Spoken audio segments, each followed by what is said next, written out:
প্রথম আলো ডেইলি স্টারকে সাক্ষী রেখে বিএনপি প্রতিশ্রুতি দিচ্ছে, যে প্রতিশ্রুতি অদ্ভুত, উদ্ভট।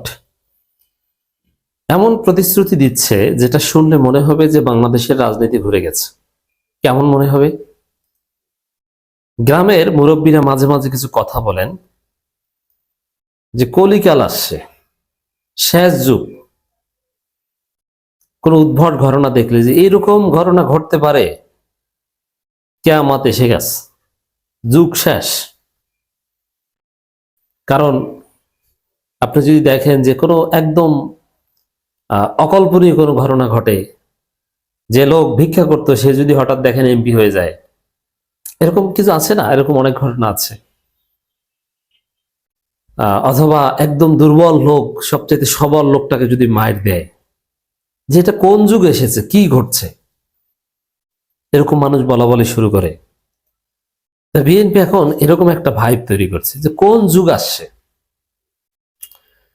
বিষয়টা শুরু হয়েছিল কিছুদিন আগে। তারেক রহমান বলেছিল যে দুর্নীতির লাগাম টেনে ধরবে বিএনপি। অতীতেও ধরেছে, একমাত্র বিএনপির পক্ষেই দুর্নীতির লাগাম টেনে ধরা সম্ভব। মানে এটা শুনে মানুষ, বাংলাদেশের মানুষ হাসাহাসি করছে যে এটা কোন যুগ আসছে, যেই তারেক রহমান দুর্নীতির বরপুত্র, বিএনপি ইকুয়াল টু দুর্নীতি, যেই বিএনপি বাংলাদেশকে দুর্নীতিতে 5 বার চ্যাম্পিয়ন বানিয়েছে, সেই বিএনপি বলে যে একমাত্র বিএনপি অতীতেও দুর্নীতির লাগাম টেনে ধরেছে, ভবিষ্যতেও ধরবে। এটা কি কিয়ামতের আলামত না? কি অদ্ভুত, উদ্ভট প্রতিশ্রুতি কথা। তো এখনো বিএনপি ওই লেনে আছে, এরকম উদ্ভট এবং অদ্ভুত কথাবার্তা বলছে। এই জন্যই বলছে রাজনীতি ঘুরে গেছে। তেমন একটা যুগ আসবে তখন যখন মূর্খরা হবে সমাজের নেতা, আর যারা শিক্ষিত, যারা সম্মানিত, তারা সম্মান পাবে না।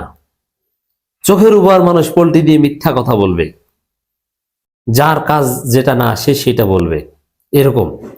বিএনপি, যে বিএনপি মানেই দুর্নীতি, এরা কোন লজ্জায় বলে, কোন মুখে বলে যে আমরাই দুর্নীতির লাগাম টেনে ধরছি, যারা 5 বার দুর্নীতিতে বাংলাদেশকে বিশ্ব চ্যাম্পিয়ন বানিয়েছে। আপনি চিন্তা করতে পারছেন যে কোথায় এসেছে যুগ?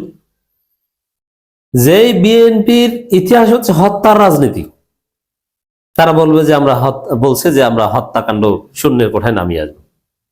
এটা কোনো কথা? এছাড়া তো বিএনপি কোনো রাজনীতিই নাই। বিএনপি যদি বলে যে আমরা চাঁদাবাজি কমিয়ে আনবো, কেমন লাগবে এখন? কারণ চাঁদাবাজি মানেই বিএনপি, বিএনপি মানেই চাঁদাবাজি। বাংলাদেশের কোনো চাঁদাবাজি বিএনপি ছাড়া কেউ করে না। সেইখানে বিএনপি যদি বলে যে আমরা চাঁদাবাজি করবো না, এটা কেমন শোনায়?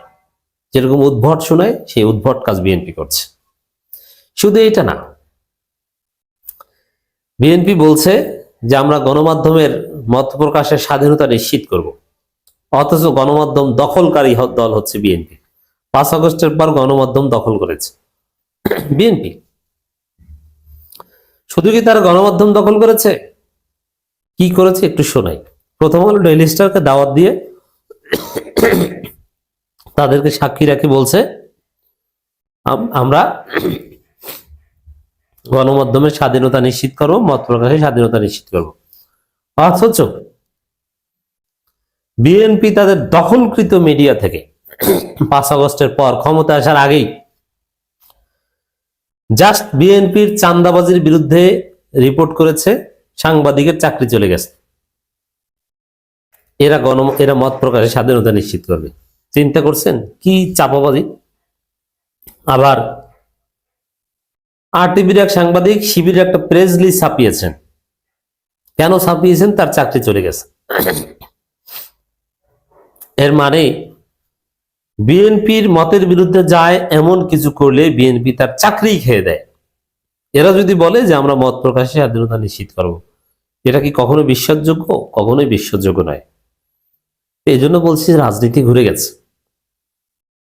বিএনপি প্রথম আলো ডেইলি স্টারের দালালে পরিণত হয়েছে। প্রথম আলো ডেইলি স্টার যা, বিএনপি তা। আর প্রথম আলো ডেইলি স্টার মানে ভারত, এটা সবাই জানে, ইন্ডিয়ান হেজিমনি।